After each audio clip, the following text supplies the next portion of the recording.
Yeah, it's your boy Crypto Blood, and welcome to another episode of My Two Satoshis. It is June 16th, 2020. Shout out to my man Wire Sparks for yet another banger. Outkast, Spotty Yachty Dopalicious, off that Aquemini album. Outkast, what a legendary rap duo. What's good, people? Hope you guys are doing well. Today we are going to look at Centra Tech co-founder finally pleading guilty to frauds of over $25 million in a token sale. You guys remember I used to use Centra well before Crypto.com really got going. Centra had a very good platform. I was using the card almost daily, but it looks like they have finally, or at least one of the co-founders, pleads guilty to a fraud of $25 million in ICO token sale. We're going to look at the details on this here out of CoinDesk. This is very sad news, man, for a project that was, I don't know, maybe they started off on the wrong foot, but where they were when they got shut down was definitely a legitimate business. And they were really ahead of the game with some of the features that they had in their app on their debit card. So it's unfortunate, but I wanted to definitely give you guys a heads up. You know, this was a coin that was embroiled in a lot of drama even before the SEC, with Cliff High blasting it, calling it a fraud, eating it. Man, he tore my man Sam up. He tore him up on an interview. Definitely showed that he wasn't, ready, or the idea wasn't really hashed out. But after that interview, man, he got on it. I'm telling you guys, he really got on it and turned that thing around. He and the three of the co-founders, and it's unfortunate what situation they have in front of them, with Centra. So again, we'll take a look at that here in a second. Also, critics blast the Fed's latest bond buying program. This is out of Decrypt Media, not specifically related to crypto, but of course, at the end of the day, it is related to crypto, because what happens in the Federal Reserve and on Wall Street will indirectly or even maybe directly affect what goes on in the crypto world.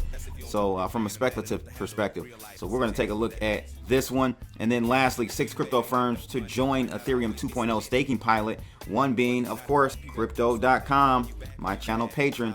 So we're going to look at the details on this. All 3 articles coming up on this episode of My Two Satoshis. But before we start, if you guys find these types of videos informative, make sure you like, share, and subscribe, and click that bell to receive more videos like this. And while I've got your attention, I want to let you know about Dudx, the new promo that I got going on with them. I tailor-made this for you guys, all my subscribers. You just have to be subscribed to my channel and use the link in the description below. And what you will get, an opportunity to do, is win 50 USDT tokens every 2 weeks. I'm doing a drawing. Whoever has the highest volume in trading, you will win. So get over to Dudx.com. Actually, use the link in the description below. Sign up and enter to win. That's all you have to do. Be a subscriber, sign up, and I'll make an announcement every 2 weeks. So stay tuned and look out for the next winner. Check them out. Link in the description below. Don't forget, the Crypto.com 0% credit card fee promo is still in effect. And actually, I was talking to them, one of the representatives, late last night, and it will be ending at the end of June. So please take advantage of this 0% credit card fee over there at Crypto.com. I hadn't bought cryptos in a very long time. Really, I've just been recycling and shuffling around my portfolio that I have already accumulated. But as of late, the last month and a half, I've been buying just because it was no fee. So make sure you use the link in the description below. Use that promo code CBLOOD, that's the letter C, blood, for an additional $50 back when you purchase your cryptos on Crypto.com. So let's take a look at this heat map. Bitcoin is up 0.1% to $9,479 right now. Ethereum up 0.33% to $233. We got XRP down 0.5%. Also, Litecoin down almost 0.5%. Tezos down as well, down 2.7%.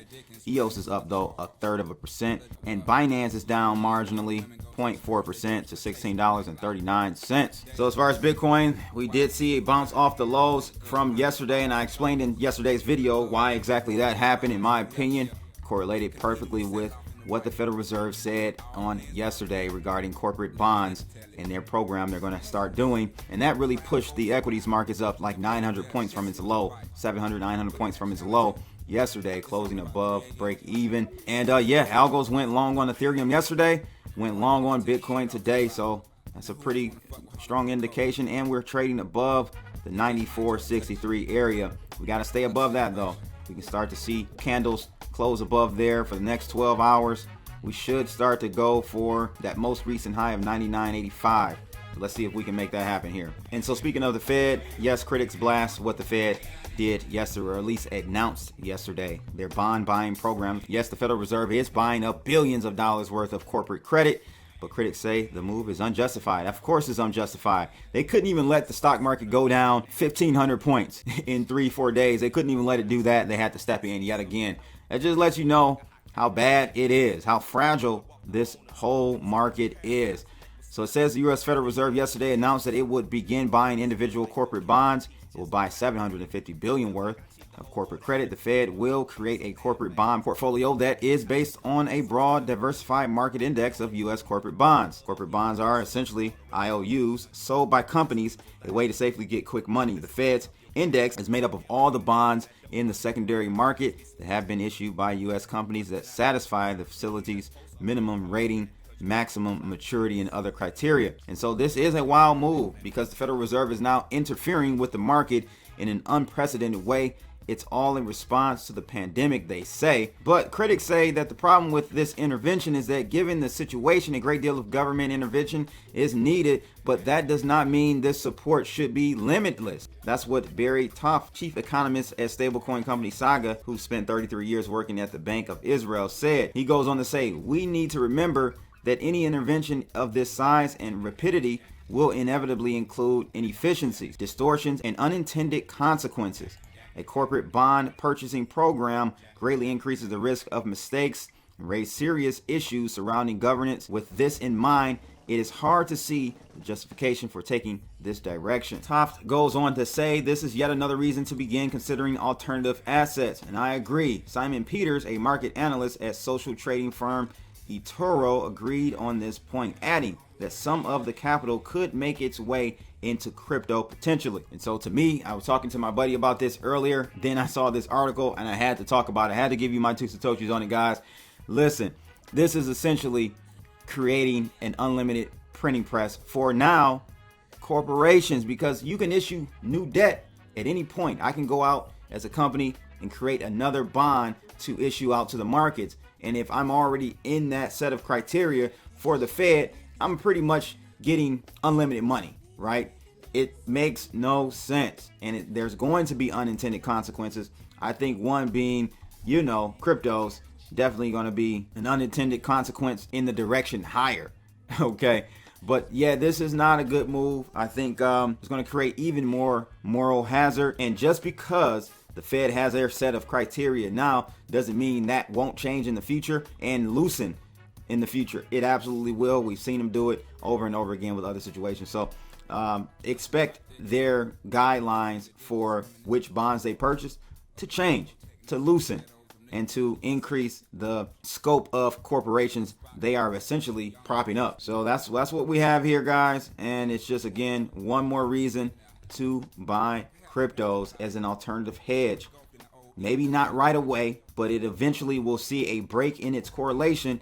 And when that break happens, you will see violent moves, I believe, to the upside in cryptocurrencies. Let's talk about this Ethereum 2.0 staking pilot project that Binance, Crypto.com, and 4 others have joined Codefi's Ethereum 2.0 staking program, they call it. So it looks like the first 6 members of the Codefi staking pilot for Ethereum 2.0 have been announced. The list includes Binance, Crypto.com, Dharma Capital, Huobi Wallet, Matrix Port, and Trustology will all participate in the project.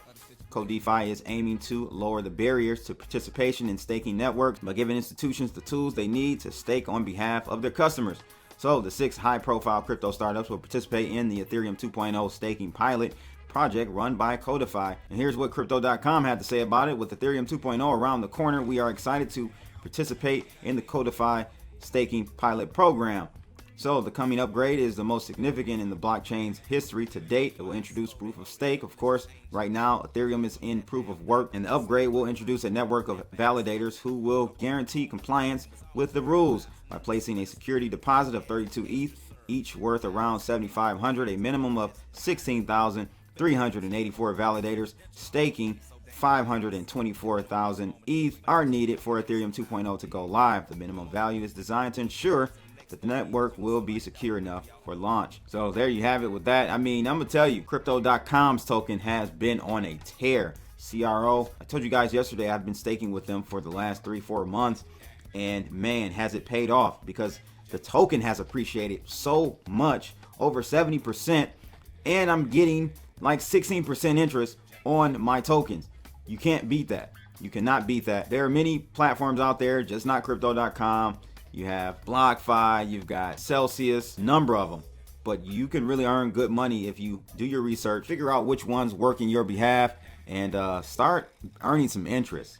It's about damn time, right? We can't earn any in the central banks. This is a breath of fresh air for sure. So kudos to all of them. But let's get to the last article for today. Centra Tech co-founder pleads guilty to fraud after $25 million token sale. So it says the co-founder of Centra Tech crypto project that at one point garnered A-list celebrity endorsements, but was later called a scam in court, pleaded guilty Tuesday for conspiring to commit securities and wire fraud. Looks like Robert Farkas, 33, admitted he and his co-founders Sam Sharma and Raymond Trapani misrepresented Centra Tech's true purpose as they worked to dupe investors out of more than $25 million. The Department of Justice said the three pitched investors on the Centra card, crypto debit card purportedly issued by Visa and MasterCard, and claimed to have 38 state money transmitter licenses, and concocted a CEO who they said attended Harvard to bolster their credibility. Prosecutors said that none of those claims were true. The three also got influential celebrities, including boxer Floyd Mayweather and music producer DJ Khaled, to secure the bag. Promote Centra Tech's initial coin offering, Centra Tokens, which ultimately raised $25 million from unwitting investors, prosecutors said. So Mayweather and Khaled later settled with the U.S. Securities and Exchange Commission for failing to disclose their financial ties to Centra Tech. Neither admitted or denied guilt in the settlement and later evaded the civil suit. Farkas, Trapani, and Sharma's scheme ran from July through October 2017, but by December of that year, a project investor filed suit alleging that Centra Tech had violated securities laws when it raised over $30 million from the Centra token ICO. And so the founders of Centra Tech continued to face a mounting onslaught in the courts. In May of 2018, they were indicted on federal charges of conspiracy and the commission of securities and wire fraud in the case that Farkas pleaded guilty to on this past Tuesday. In pleading guilty on 2 counts, Farkas could face a maximum of 10 years in prison. So there you go. We'll see what happens with the other 2 gentlemen. Sam, that was my guy.